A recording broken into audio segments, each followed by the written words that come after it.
وما تلک بیمینک یا موسیٰ، یہ دائیں ہاتھ میں کیا اٹھایا ہوا ہے؟ اللہ کو سب پتہ ہے۔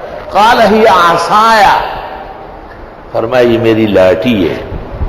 اخذ العصا من سنن المرسلین، ہندیہ جامع الرموز۔ اتوکل علیہا، سہارا کرتا ہوں اس پر۔ واہش بہا علی غنمی، اور جھاڑتا ہوں پتے اس سے اپنے بھیڑ بکریوں کو۔ ولی فیہا مآرب اخری، اور میرے اس میں اور بھی بہت ضروری کام ہے۔ آئی سمجھ؟ اور ساتھی سناتے ہیں کوئی شخص آیا باتیں کر رہا تھا فضول، کہتے مولانا نے اس کے گردن میں لاٹھی ڈالی اور قریب کر لیا۔ میں اور منصور صاحب گاڑی میں بیٹھے تھے، ایک آدمی نے آ کے بھیک مانگنا، ہم کوئی ضروری بات کر رہے تھے۔ یہ سکھوں کی طرح داڑیاں ہے اور سکھوں کی طرح پگڑیاں ہے، سکھ ہے۔ قدرت کو منظور تھا، وہ ٹریفک بند ہو گیا۔ میں نے 50 روپے کا نوٹ نکالا، بھاگا بھاگا آیا۔ جب قریب آیا میں نے پکڑا اور لاٹھی پکڑی اور دہ لگایا۔ میں کون ہے ہم؟ نہیں آئندہ نہیں کروں گا، بہت بدتمیز آدمی ہو، توبہ کر رہا ہوں آپ کے ہاتھ۔ میں نے کہا اچھا یہ 100 روپے رکھ لو، آئندہ خیال رکھنا۔ ولی فیہا مآرب اخری۔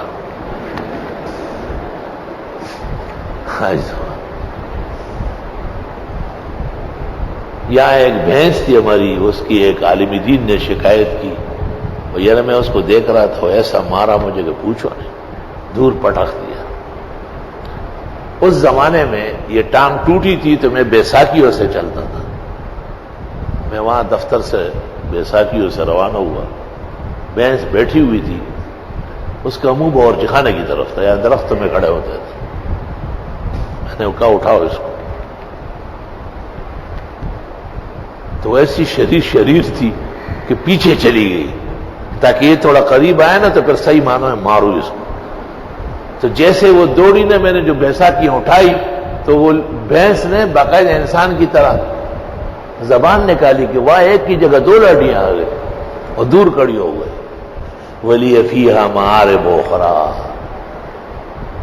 کہتے ہیں کہ ایک اعرابی سے پوچھا گیا کہ لاٹھی کے کتنے فائدے ہیں، اس نے 100 فائدے بیان کیے، اور پھر کہا افسوس اب کسی عالم دین سے پوچھ لیتے تو وہ اچھے بیان کر لیتا، مجھے تو اتنا ہی پتا ہے۔ سبحان اللہ۔ ولی فیہا مآرب اخری۔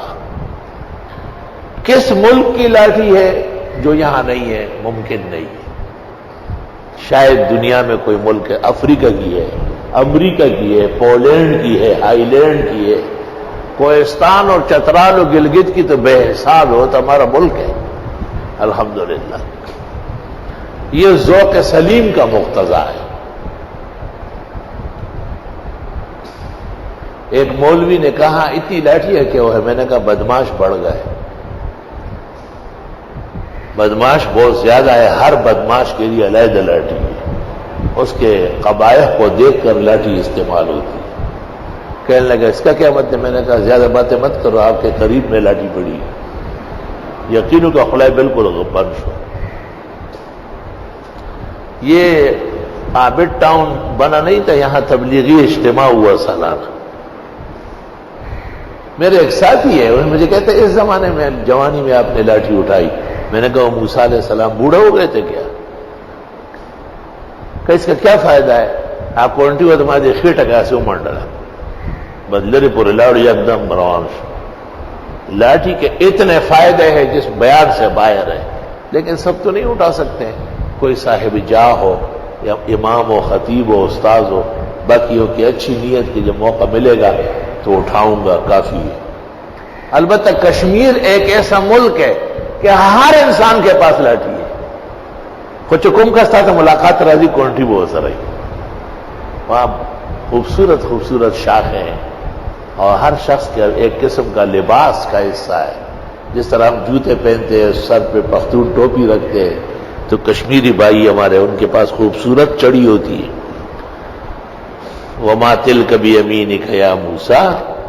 اس سے یہ پتہ بھی چل گیا کہ لاٹھی دائیں ہاتھ میں ہونا چاہیے، یعنی دین کا حصہ ہے۔ محترم اور محمود عمل ہے. کبھی دلیل عقلی دلیل نقلی سے تکڑی ہو جاتی ہے. مثلا قرآن کریم بھی آپ نے اٹھایا اور لاٹھی بھی، تو دلیل نقلی میں تو لاٹھی دائیں ہاتھ میں ہے، لیکن نہیں، عقل تقاضا کرتی ہے کہ قرآن کریم لاٹھی سے زیادہ محترم ہے، یا کوئی بھی کتاب، لہذا قرآن شریف دائیں ہاتھ میں اور اس ضرورت کے لیے لاٹھی بائیں ہاتھ میں. احیانا یفوق العقل علی النقل وہذا اوان.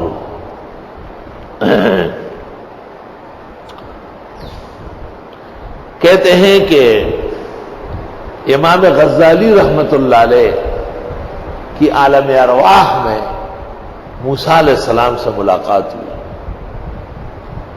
حضرت موسیٰ نے پوچھا کہ آپ کا کیا نام ہے، کون ہو؟ انہوں نے لمبی چوڑی باتیں شروع کی.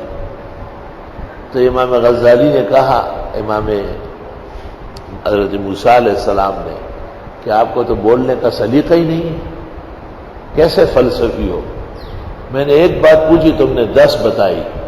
تو غزالی نے کہا، حضرت اللہ نے آپ سے صرف اتنا کہا تھا کہ وَمَا تِلْكَ بِيَمِينِكَ يَا موسیٰ، آپ نے کہا ہِیَ عَصَایَ أَتَوَكَّأُ عَلَيْهَا وَأَهُشُّ بِهَا عَلَى غَنَمِي وَلِيَ فِيهَا مَآرِبُ أُخْرَى. قَالَ كُنْتُ مُتَلَذِّذًا بِكَلَامِ رَبِّي فَقَالَ أَفَلَا أَتَلَذَّذُ بِكَلَامِ كَلِيمِهِ. میں بھی اللہ کے دوست حضرت موسیٰ کے کلام سے لطف اندوز ہوتا ہوں. لذیذ بود حکایت دراز تر گفتہ.